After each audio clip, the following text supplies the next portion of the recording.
Currently, she is the Acting Consul General of Sri Lanka in Jeddah. Ms. Lafayette holds a degree in Biological Sciences from the University of Colombo and is a recipient of the United Nations Disarmament Fellowship. Wow. Ladies and gentlemen, a big round of applause while we welcome Ms. Papusa on stage. Good afternoon to all of you. Very good afternoon. And first of all, I congratulate all the contestants for their very emotional, impactful speeches made, statements made. I mean, I was almost teary. Actually, yes. So, first, thank you for that, and I enjoyed it very much as well. And I also would like to thank the organizers for inviting me to this event today and for choosing the theme of women empowerment. When DTM Riaz informed me about this event last year, I accepted the invitation without any hesitation, not because I'm an eloquent speaker, but because this is a topic which I feel from the bottom of my heart, women empowerment.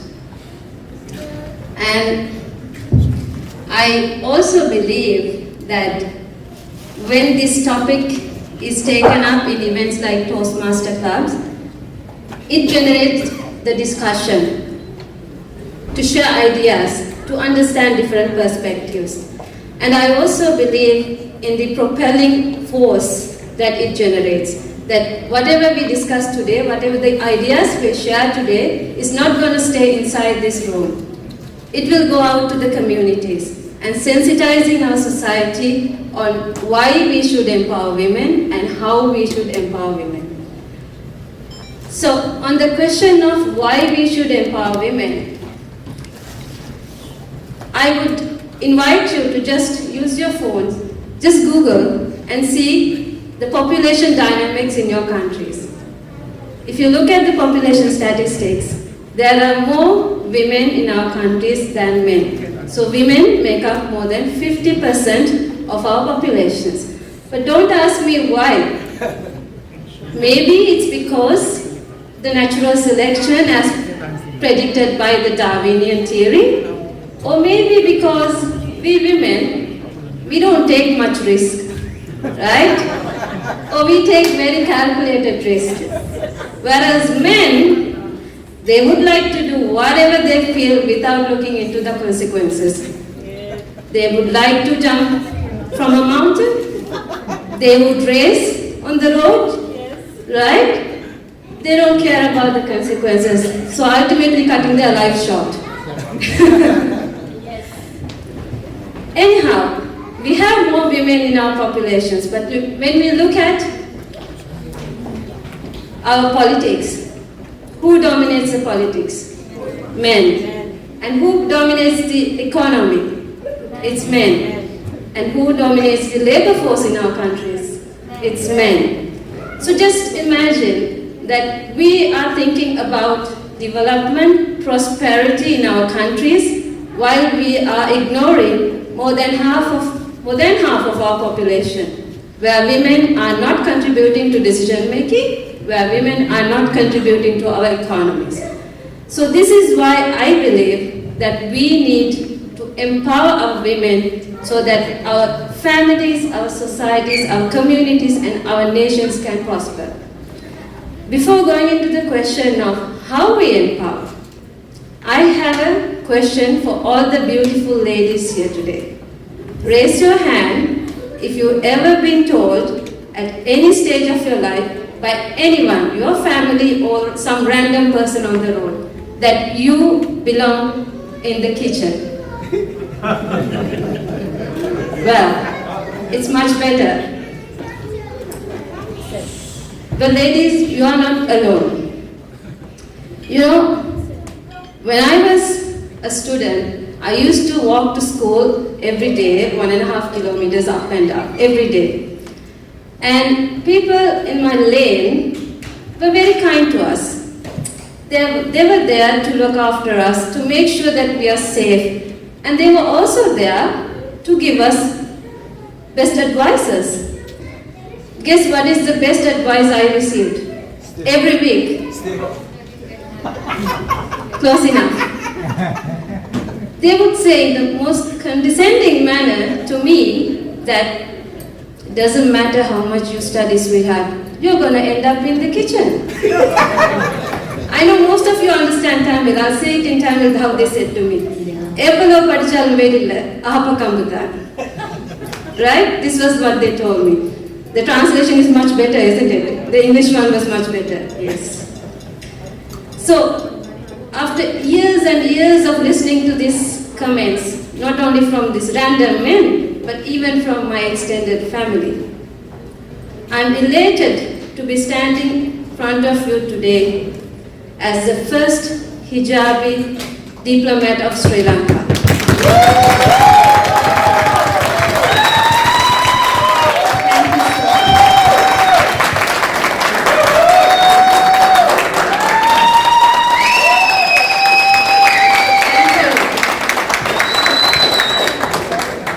Just like the short-lived applause, my excitement was also short-lived because after 13 years, still I'm the only one.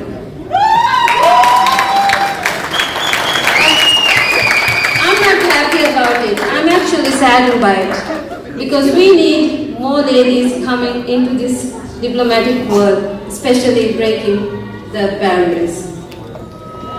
And last year, we celebrated 50 years of diplomatic relations between Sri Lanka and Saudi Arabia. Guess what?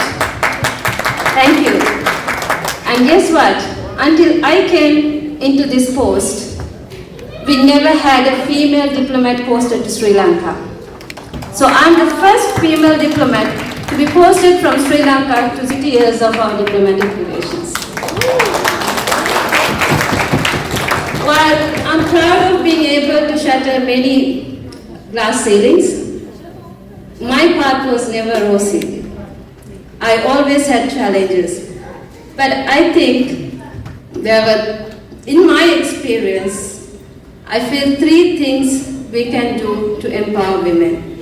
Number 1, women, ladies, believe in yourself. You have power that you don't even know that you have. Believe in yourself and dream big, because with all these negative comments that we hear from random men and some random aunties, right? We feel less about ourselves. I have felt less about myself. But don't listen to those voices. You have power that you don't even know, and so try to empower yourself first and try to dream big. And if you are not a dreamer, like me, I never dreamt of becoming a diplomat. I didn't even know that there was a career called diplomacy, right? If you are not a dreamer, it's okay. Just do whatever you are doing today to the best of your ability. If you are studying, put your 100% into it. If you are good with cooking, put 100% into it. If you are going for Toastmaster, put your 100% into it. Eventually, you will find your inner strength and you will create your own path. So believe in yourself first. Number 2, you need to have a supportive family. Right? So for me, we are a family of 6 siblings. My parents were very fair. We had 3 girls and 3 boys. Right? And unfortunately, my father passed away when I was 10. So my mother had to shoulder raising 6 kids. And she was a tough woman. But she was also a victim of our patriarchal thinking. She always thought boys deserve better. Right? So when the boys get 1 egg, we get half an egg. When the boys get tea delivered to your hand, we have to make our own tea.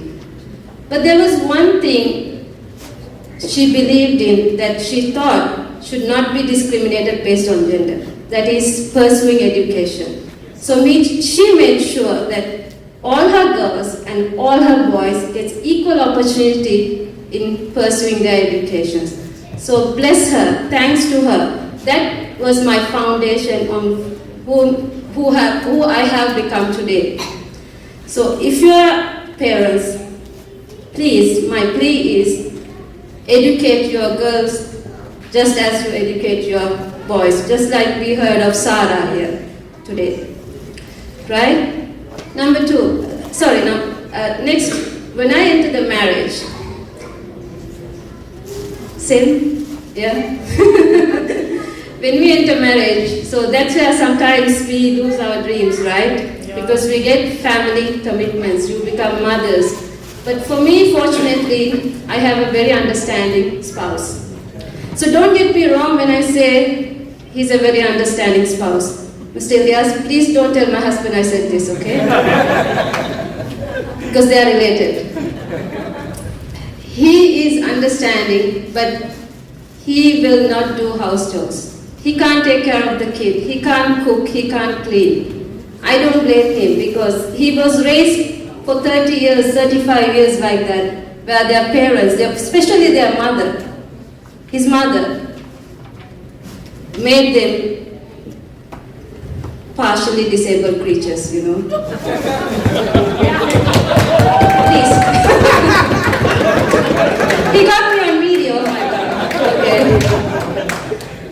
So, we can't blame them or we can't expect them to change how they have grown up for 30 years, 35 years. So we have to embrace that. But when I say, so that's the responsibility of every mother and every father. If you have young kids today, make sure they will grow up to be those responsible men who can empower other women, especially their spouses. Now, when I say an understanding husband is, he supports me in my career. He gives me the encouragement to move forward. And he is ready to go into any corner of the world wherever I am assigned to, even at the expense of his own career and own business. So this is why I say he's a supportive husband.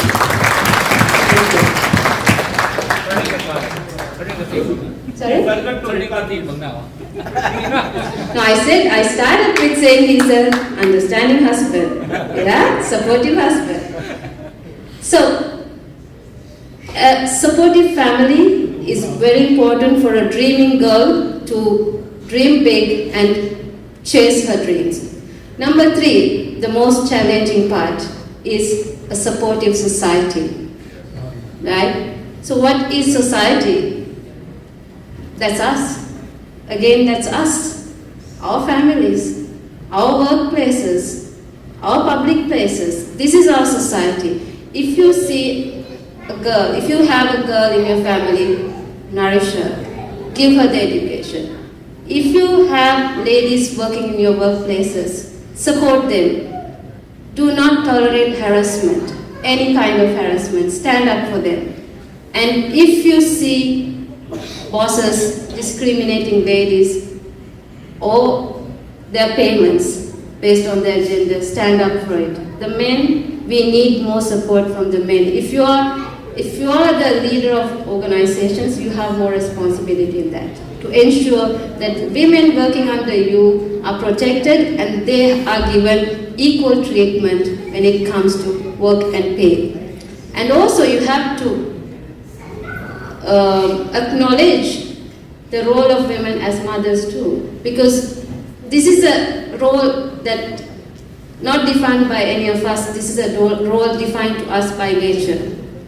We are mothers, we are the primary caregivers. So respecting that and understanding that and facilitating that is also part of the society, your workplaces, your family's role. We need more support from our corporates in supporting that role for women so that they can balance their work as well as their families.